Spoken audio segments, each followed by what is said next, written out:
Students, जैसा कि हमारा जो चैप्टर है क्लास 12 से relative pros chapter number 2 the lost spring. Students, जैसा कि मैं ऑलरेडी इसका पार्ट 1 अपलोड कर चुका हूँ, चाहे तो आप हमारे प्लेलिस्ट में जाकर वहाँ से स्टडी कर सकते हैं। आइए फिर हम इसका पार्ट 2 चालू करते हैं, जहाँ से हमें देखना है। स्टूडेंट्स, जैसा कि हमें यहाँ से देखना है, my acquaintance with the barefoot rag pickers lead me to Sitapuri, a place on the periphery of Delhi, yet miles away from it. Metaphorically, चलिए ये देखते हैं फिर। जैसे कि माई एक्वेंटेंस, ये सब जो एक्वेंटेंस है शायद आपके लिए थोड़ा सा नया होगा वर्ड। इसका मतलब होता है परिचित। With the barefoot rag pickers, मतलब यहाँ पर बताया जा रहा है जो नंगे पाँव वाले जो रैक पिकर्स थे, कूड़े करकट जैसे कि उठाने वाले जो थे, उनका my acquaintance with the barefoot rag pickers leads me to Sitapuri, मतलब वह जो नंगे पाँव वाले जो रैक पिकर्स थे, कचरा मतलब बीनने वाले जो थे, से मेरा जो परिचय था मुझे कहाँ ले गई। जैसे अ प्लेस, यह वह स्थान है, ऑन द पेरीफेरी, पेरीफेरी मतलब होता है सीमा ऑफ दिल्ली, जो कि दिल्ली की सीमा पर क्या है, यह स्थित है। Yet miles away from it metaphorically, यहाँ पर थोड़ा सा देखना होगा ये जो वर्ड है, इसका अगर हिंदी अर्थ देखें तो लाक्षणिक रूप से यह जो है दिल्ली से थोड़ा सा काफ़ी दूर है। हम ऐसे कह सकते हैं कि दिल्ली के एकदम बिल्कुल सीमा पर ये स्थित है। फिर देखिए, those who live here are squatters वो होता है जो कि दूर दूर से जो आके लोग जैसे कि बस जाते हैं, जैसे कि ये छोटे निम्न जैसे कास्ट के लोग होते हैं। जैसे कि those who live here are squatters who came from Bangladesh back in 1971, और यहाँ जो आकर जो बसे हुए जो लोग थे वह बांग्लादेश से आए थे 1971 में। Saheb's family is among them, और साहब का परिवार भी उन्हीं में से एक था। Sitapuri was then a wilderness, और उस वक्त जो सीमापुरी जो जगह जो था वह एक बंजर था। It is still is but it is no longer use empty, और यह जो स्थान है अब भी, मतलब वो बंजर था, but it is no longer empty, लेकिन अब यह ज़्यादा खाली नहीं था। क्योंकि क्यों खाली ना था, उसका कारण था कि जैसे कि लोग जो एस्क्वेटर्स थे जो कि दूर दूर से आके वहाँ पर बस गए थे उस ज़मीन को, मतलब वो बंजर जो था ज़मीन, वहाँ पर वो अपना टेंट वेंट जैसा चीज़ लगा कर वो अपना गुजारा करते थे। In structures of mud with the roof of tin and tarpaulin divided of sewage drainage और running water live 1000 rag pickers. हम कह सकते हैं in the structure of mud. Structures of mud का क्या अर्थ हुआ, जैसे कि आप देखते होंगे जो छोटे मोटे जो घर होते हैं, जैसे कि मिट्टी का बना हुआ घर हो, उसके ऊपर रूप्स एक छत लगा हो, मतलब उस पर टीन लगी हो, और तारपॉलिन मतलब जो उस पर तिरपाल उरपाल लगाया गया होगा। डिवाइड ऑफ सेवेट्स मतलब अपने चीज़ को चलाने के लिए, अपने जीविका को चलाने के लिए, जैसे कि वहाँ पर कोई ड्रेनेज या आपका रनिंग वाटर भी नहीं था, और यहाँ पर लगभग 1000 रैक पिकर्स यहाँ पर क्या आकर बस कहते रह गए थे। They have lived here for more than 30 years without any identity, without any permits, but with ration cards that get their names on voters list and enable them to food grants।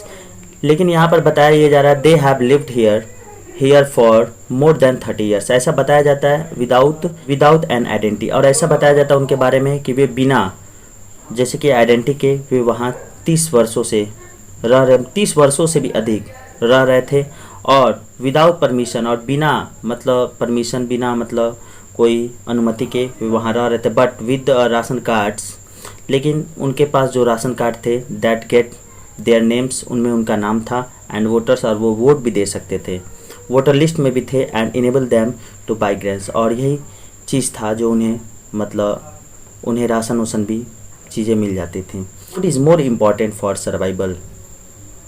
जो भोजन था वह identity से अधिक वह उनके लिए क्या था, जीवन यापन करने का एक वो चीज़ महत्वपूर्ण था, अपने आप में महत्वपूर्ण था। If at the end of the day we can feed our families and go to bed without an aching stomach. यहाँ पर ये बताया जा रहा है, कर है, if at the end of the day, जब दिन मतलब समाप्त हो जाता था, तो we can feed our families, हम अपने परिवारों को मतलब खिलाते थे, जिसे भोजन का व्यवस्था होता था। And go to bed without an aching stomach, और बिना पेट दर्द हुए हम कहाँ जाते थे, अपने बिस्तर पर चले जाते थे। We would rather live here than in this field that gave us no grain, say a group of women in tattered sarees when I asked for why they left their beautiful land of green field and rivers। और यहाँ पर ये बताया जा रहा है कि जैसे कि we would rather live here than in the field that gave us no grains, said a group of women in tattered sarees। जैसे कि tattered साड़ी जो है मतलब फटी कुची जैसे साड़ी पहने हुए कुछ महिलाओं ने यह कहा, जैसे कि यहाँ पर जब एनी जंग जब पूछती है उनसे कि आखिर क्या कारण है कि आप वैसे हरे भरे जगहों को मतलब जैसे कि छोड़कर आप यहाँ पर आके बस गए हो, तो वो सब बताए थे कि वहाँ पर जैसे कि हम लोगों का जो रोजी रोटी था बढ़िया तरह से नहीं चल रहा था, और इसलिए हम लोग अपने जैसे कि हरे भरे जो लैंड्स थे, जो फील्ड्स थे, जैसे कि रिवर्स थे, हम लोगों ने छोड़कर वहाँ से चला गया। Van ever they find food they pitch their tents that becomes Tangiers home। और मतलब भोजन मतलब whenever they find food, जब कभी भी उन्हें जैसे कि जब कभी भी वे भोजन प्राप्त कर लेते, they pitch their tents and becomes Tangiers home, और वे अपने घर की तरफ क्या हो जाते थे, जैसे कि पिच हो जाते थे, लौटते थे अपने टेंट्स की ओर, एंड becomes Tangiers home, जो कि यहाँ पर ट्रांजिट्स का गाड़ कर जो घर था वहाँ पर वो चले जाते थे। Children grow up in them becoming partners in survival. यहाँ पर ये बताया जाता है जो बच्चे थे जो बड़े हो जाते थे वह अपने माता पिता के जीवन यापन का वो एक उनका पार्टनर्स बन जाते, जैसे कि उनके माता पिता जो कचरे उचरे में जैसे बिनने उनने का सब काम करते थे उसमें वो अपने हाथ बटाते थे। And survival in Sitapuri means rag picking. और सीतापुरी का जो जीवन यापन था, सीमापुरी में जो जीवन यापन था वह क्या था आपका, rag picking. Through the years it has acquired the proportion of a fine art. और कुछ वर्षों तक तो यह ऐसा भी माना गया कि यह जो काम है रैक पिकिंग वाला है वह एक बहुत ही अच्छा कला बन चुका है, कला का भी अंश है। जैसे कि कचरा जो चुनना हो उसमें भी एक कला है, जैसे कि आप उसमें कैसे किस प्रकार कचरा मतलब जो इसमें इम्पोर्टेंट जो चीज़ हो उसको आप निकाल लेते हैं, और जो रैक्स जैसे कि चीज़ हो उसे आप हटा देखते हैं। Garbage dam is gold. कूड़े करकट जो था मतलब कूड़े कचरे जो था उनके लिए सोना बन गई थी। It is their daily bread, और यह उनके प्रतिदिन का भोजन थी। और रूफ ओवर देयर हेड्स, और जैसा कि वे जिस घर में रहते थे उनके ऊपर का छत भी था।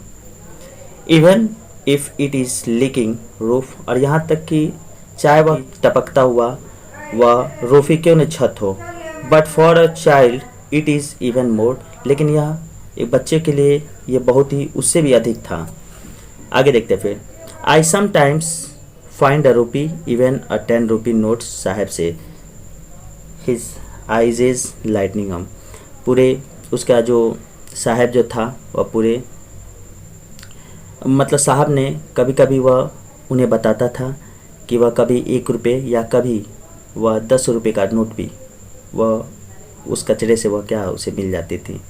हिजाज लाइटिंग अप, जैसे कि यह बात जब बोलता था तो उसकी आँख में एक प्रकार की चमक होती थी, मतलब एक प्रकार खुशी की लहर होती थी, ऐसे बोल सकते हैं।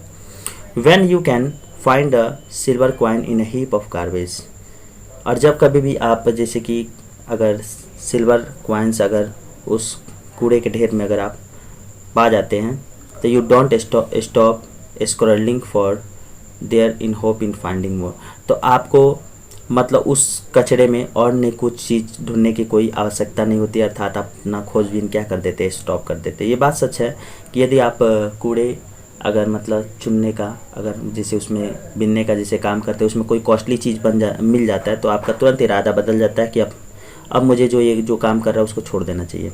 It seems that for children garbage has a meaning different from what it means to their parents.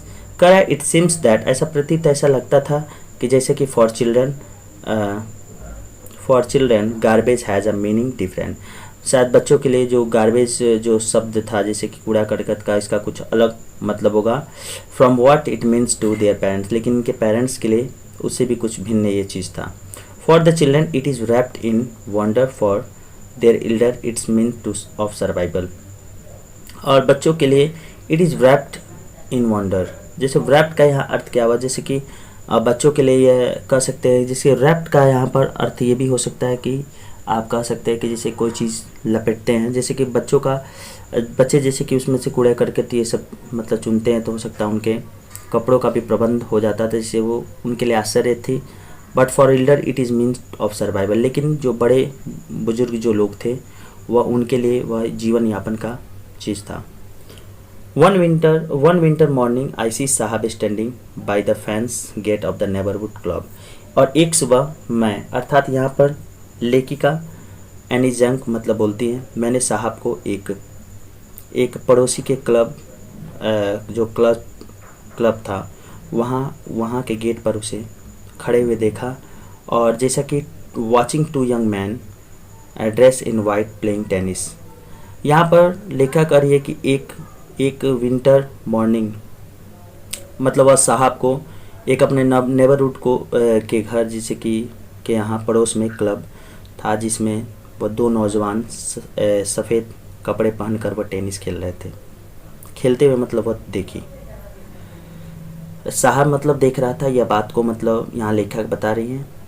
I like the game he hums content to watch it standing behind the fence. और जैसा कि यह बात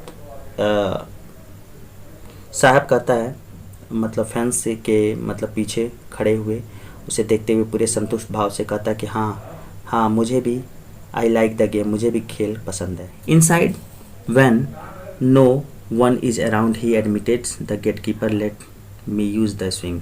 और जैसा कि जब कोई वहाँ नहीं होता था तो साहब क्या करता था, वह कभी कभी अंदर भी चला जाता था और गेट कीपर से let's me use the swing, और जो गेट कीपर था वह कभी कभी उसे स्विंग मतलब झूला भी झूलने देता था।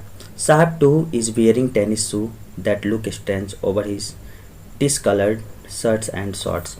और यहाँ पर साहब जो था वह भी टेनिस शूज़ पहन लेता था। अभी आप सोच रहे होंगे साहब के पास कैसे टेनिस शूज़ हो जाता था।